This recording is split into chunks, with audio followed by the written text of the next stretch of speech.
Hello बच्चों, आज हम लोग मैथ में डिटर्मिनेंट टॉपिक को देखेंगे। देखिए और आप लोग बनाते भी रहिएगा आगे और हमको सूचित भी करते रहिएगा। देखिए, डिटर्मिनेंट को हम लोग सारणिक भी कहते हैं हिंदी में। इसे आप ट्रायंगल से भी जो है डिनोट करते हैं डिटर्मिनेंट को। तो प्रत्येक वर्ग अभिव्यक्ति स्क्वायर मैट्रिक्स के संगत एक संख्या या एक पद होता है जिसे हम उस स्क्वायर मैट्रिक्स का डिटर्मिनेंट कहते हैं। मतलब समझिए, पहले स्क्वायर मैट्रिक्स समझिए कि किसको कहते हैं। स्क्वायर मैट्रिक्स उसको कहेंगे जिसमें रो और कॉलम दोनों सेम होते हैं।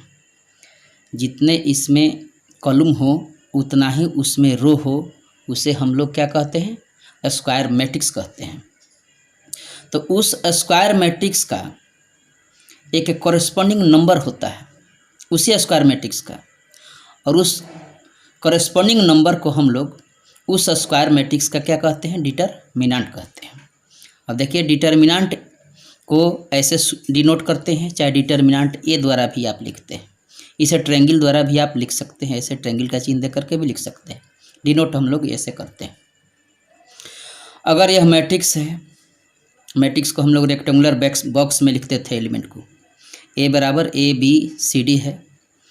तो इसका डिटर्मिनेंट यदि लिखना होगा तो ऐसे लिखेंगे कि डिटर्मिनेंट ए बराबर, ऐसे लाइन दे देंगे, स्ट्रेट लाइन होना चाहिए, ए बी सी डी ऐसे लिखेंगे। इसको डिटर्मिनेंट ए पढ़ेंगे, इसे मॉड ए नहीं पढ़ेंगे।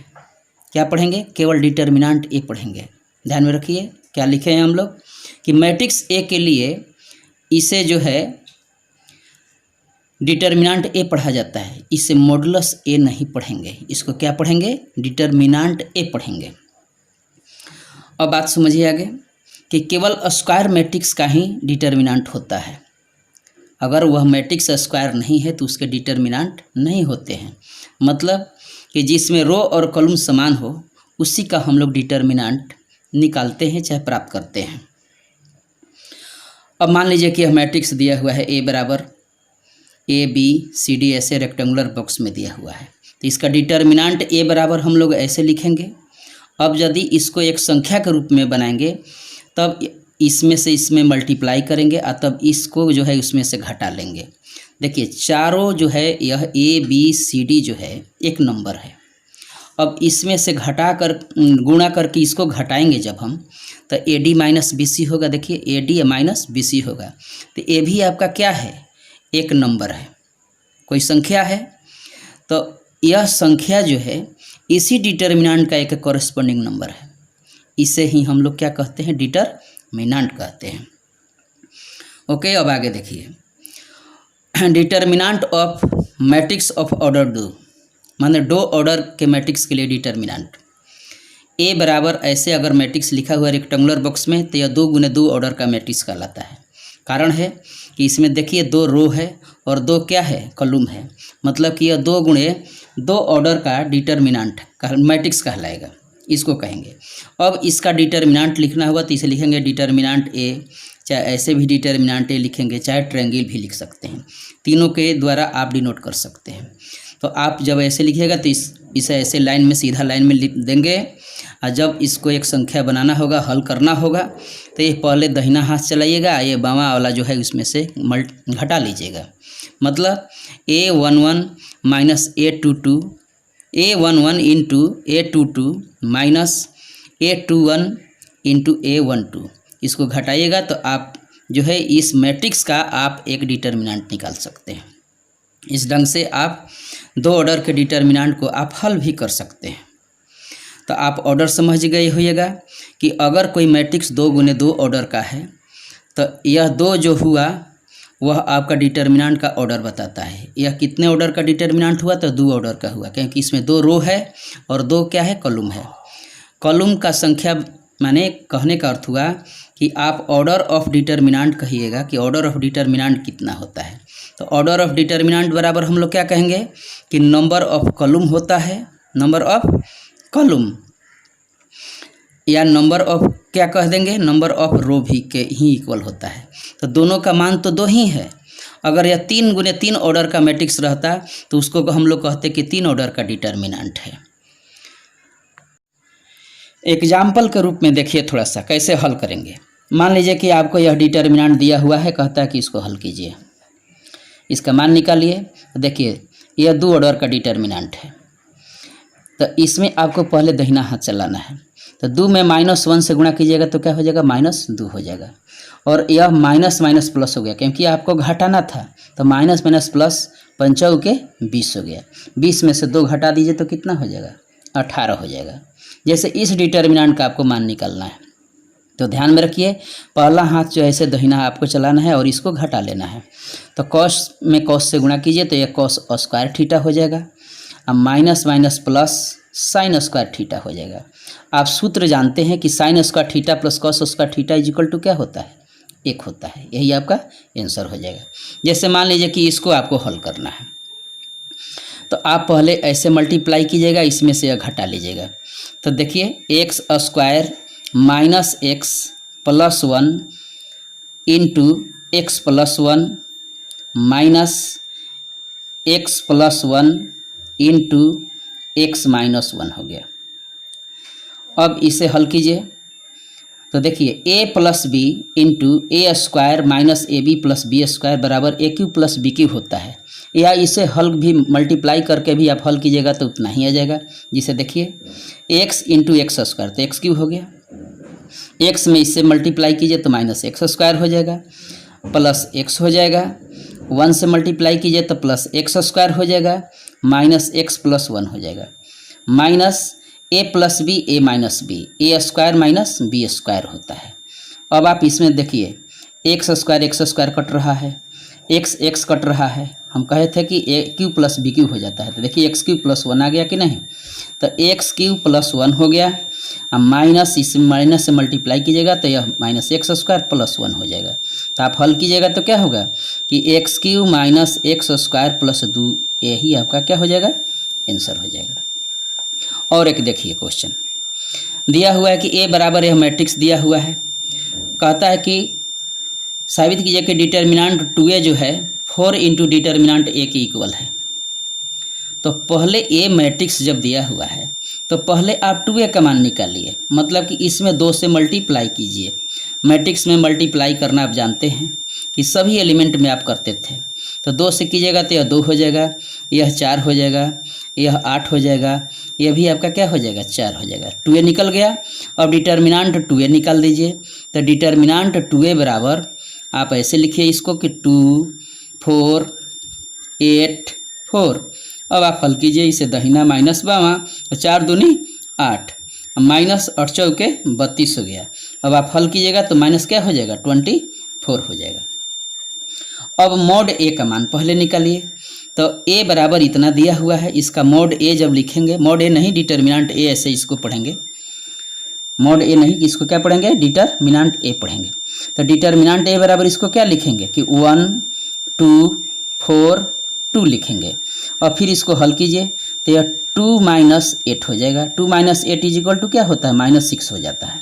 और 4 डिटर्मिनेंट ए निकालना है, तो 4 determinant A is equal to 4 into -6 से मल्टीप्लाई कर दीजिए तो यह -24 हो जाएगा। देखिए ये भी -24 है, ये भी -24 है। इसलिए आप कह सकते थे कि डिटर्मिनेंट 2a जो होगा वह 4 इंटू डिटर्मिनेंट a के इक्वल होगा। और यही आपको क्या करना था, प्रूफ करना था। अब आप थोड़ा समझिए कि डिटर्मिनेंट ऑफ ऑर्डर 3, अगर यह डिटर्मिनेंट दिया हुआ है आपको एक, तो इस डिटर्मिनेंट में ऐसे यदि लाइन लिखा हुआ है तो इसे रो कहते हैं, और ऐसे डिटर्मिनेंट में कोई लाइन लिखा हुआ है तो उसको क्या पढ़ते हैं तो कॉलम उसको कहते हैं। तो चूंकि यह फर्स्ट रो है इसलिए इसको R1 से सूचित करते हैं, हम लोग डिनोट करते हैं। इसको R2 से डिनोट करिएगा और इसको R3 से डिनोट करेंगे। इसमें C1 इसको कहेंगे, इसको C2 कहेंगे, इसको C3 कहेंगे। मतलब थर्ड कॉलम हो गया, सेकंड कॉलम हो गया, फर्स्ट कॉलम हो गया। तो यह अगर मैट्रिक्स में अब बड़ा कोष्ठ में आप लिखे रहते इसको, तो आप कहते कि 3 गुने 3 ऑर्डर का यह मैट्रिक्स है। रेक्टेंगुलर बॉक्स में इसको लिख दिए रहते तो, लेकिन यह डिटर्मिनेंट के रूप में देखेंगे तो यह 3 ऑर्डर का डिटर्मिनेंट हुआ, क्योंकि इसमें रो भी 3 है और कॉलम भी क्या है 3 है, तो इसका ऑर्डर क्या हो जाएगा, इसका ऑर्डर जो होगा वह 3 होगा। और देखिए 3 ऑर्डर के डिटर्मिनेंट को हम लोग कैसे हल करेंगे उसको आपको हम समझाते हैं। देखिए इसी प्रश्न पर हम आते हैं।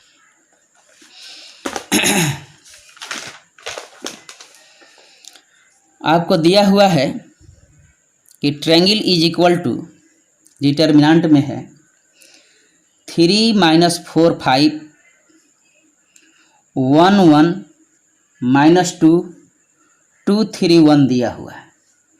अब देखिए आप पहले यह फर्स्ट रो ले लीजिए, चाहे फर्स्ट कॉलम भी लेकर के आप हल कर सकते हैं। पहले इसको लेकर के आपको हल करके दिखलाते हैं। तो देखिए 3 जब लीजिएगा तो आप इस लाइन को और इस लाइन को ऐसे छोड़ दीजिएगा सीधा। आप शतरंज में हाथी का चाल जानते हैं, सीधा मारता है, वो सब खत्म हो गया। जो बच गया वह 4 को लिख लीजिए कि 1 -2 3 और 1, 3 और 1। अब -4 ले लीजिए। अब देखिए इस 4 के सूझे के सब खत्म कर दीजिए, इसको ख़त्म कर दीजिए। क्या बच गया 1 -2, 1 -2 2 और 1 बच गया, 2 और 1। अब आप 5 ले लीजिए। तो 5 लीजिएगा तो देखिए इसके लाइन के ख़त्म, इसके लाइन के ख़त्म, क्या बच गया, तो 1 1 2 और 3 बच गया। अब इसमें आप दाहिना हाथ चलाइएगा तो इसमें बावां हाथ चलाइएगा, इसमें दाहिना हाथ चलाइएगा। ऐसे आपको हल करना है 3 ऑर्डर में। अब देखिए तो 3 जम के 3 हो गया, इसमें मल्टीप्लाई कीजिएगा तो 1 हो गया, माइनस माइनस प्लस इसको घटाना है आपको, तो माइनस माइनस प्लस 3 दूनी क्या हो गया 6 हो गया। अब -4 ले लीजिए। तो पहला अब इसको चलना है, तो -4 इसको घटा दीजिए, -1 हो जाएगा। +5 दिया हुआ है तो इसको 3 और -2 लिखेंगे, यह घटा देंगे। अब आप हल कीजिए तो यह 7 × 3 21 हो गया। यह -5 और -4 में गुणा कीजिएगा तो 20 हो जाएगा। यह 1 में और 5 में गुणा कीजिएगा तो आपका 5 हो जाएगा।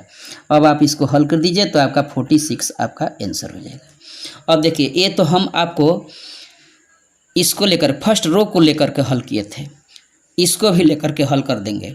लेकिन आप इसके लिए पहले समझिए एक और बात कि अगर आपको डिटर्मिनेंट ए बराबर ऐसे लिखा हुआ है A11 A12 A13 A21 A22 A23 A31 A32 A33 लिखा हुआ है, तो ये सब एलिमेंट कहलाते हैं डिटर्मिनेंट के। अब देखिए इसमें यह भी 3 रो है और 3 कॉलम है, तो यह 3 ऑर्डर का डिटर्मिनेंट हुआ। इसका ऑर्डर क्या हुआ, तो 3 ऑर्डर का यह डिटर्मिनेंट हो गया। अब यदि आप ऐसे बावां दहिना जो इसमें हल करते समय जो लिए हैं उस ढंग से नहीं समझते हैं तो इसमें ऐसे समझ लीजिए कि अगर आप इसके लिए लेते हैं तो आप पहले राइट हैंड चलाइएगा, इसके लिए लेफ़्ट हैंड चलाइएगा, इसके लिए राइट हैंड चलाइएगा, फिर इसके लिए लेफ़्ट हैंड चलाइएगा, फिर राइट हैंड चलाइएगा, फिर आपका लेफ़्ट हैंड हो जाएगा, फिर राइट हो जाएगा, फिर लेफ़्ट हो जाएगा, फिर आपका राइट हैंड हो जाएगा। ऐसे अगर करते हैं तो भी ठीक है, अथवा ये दूसरा तरीका बाद में आपको समझाएंगे, पहले आप इसी पर समझिए। राइट लेफ़्ट ऐसे कर लेंगे। अब आप इसको दिमाग में रखें कि राइट से हमको शुरू करना है, फिर लेफ़्ट, फिर राइट, लेफ़्ट राइट लेफ़्ट हो जाएगा, RLR हो जाएगा। अब आप जब हल करते हैं, मान लीजिए कि ये क्वेश्चन था जो शुरू में हम आपको दिए थे, इससे आपको हल करना है। तो 3 पहले इस फर्स्ट कॉलम को लेकर हल कर रहे हैं, तो 3 जब लेते तो 3 के सामने का यह छोड़ दीजिए, यह छोड़ दीजिए, ये 4 बचा कि 1 - 2 3 1 बच गया, तो 3 1 लिख लिए हम। अब देखिए यह 1 जब लेंगे तो आप 1 ले लीजिए, 1 के सीधे का ऐसे छोड़ दीजिए, ऐसे छोड़ दीजिए। देखिए इतना ख़त्म हो गया, यह ख़त्म हो गया, यह दोनों बच गया, यह दोनों बच गया, तो -4 5 लिख देंगे और 3 1 लिख देंगे। इसके बाद में 2 ले लीजिए। जब 2 ले लीजिएगा, यहाँ पर 2 है तो 2 के सामने का ख़त्म, यह ख़त्म हो गया, यह चारों बच गया, तो -4 5 1 - 2 हो गया। अब आप देखिए यह लाइन आप लेकर के हल किए हैं, तो पहला वाला में राइट हैंड चलाना है, दूसरा वाला में लेफ़्ट हैंड चलाना है, फिर राइट हैंड चलाना है। अब देखिए हल कीजिए तो 3 इंटू इसमें मल्टीप्लाई कीजिएगा 1 माइनस माइनस प्लस 3 दूनी 6 हो गया, प्लस 1 है तो इसमें पहले हल कीजिए तो 5 3 15 माइनस माइनस प्लस 4 हो गया आपका, प्लस 2 हो गया तो यह 4 दूनी 8 हो गया, माइनस 5 हो गया आपका। अब आप हल कीजिए तो 17 के 21 हो गया, ये 15 है और 4 19 हो गया। यह देखिए 8 में से 5 घटेगा 3 दूनी 6 हो गया। अब आप हल कीजिए 9 6 15 1 16 के 6 आपका 46 हो जाएगा। तो हम क्या कहें कि आप किसी भी रो किसी भी कॉलम को लेकर के हल करते हैं तो आप हल कर सकते हैं, उसके लिए आपको यह याद रखना होगा, अन्यथा आप इसी रो को चाहे इस रो को चाहे इस कॉलम को लेकर के हल करना सीखिए। आप चाहिएगा तो ये भी लेकर के हल कर लेंगे तो इससे भी हल हो जाएगा, बशर्ते कि आपको पहले लेफ़्ट चलाना होगा फिर राइट फिर लेफ़्ट चलाना होगा। इस ढंग से आप लोग पहले देखिए, देखने के बाद में तब हम आपको आगे क्वेश्चन भी देंगे कि कैसे कैसे आपको बनाना है। ओके।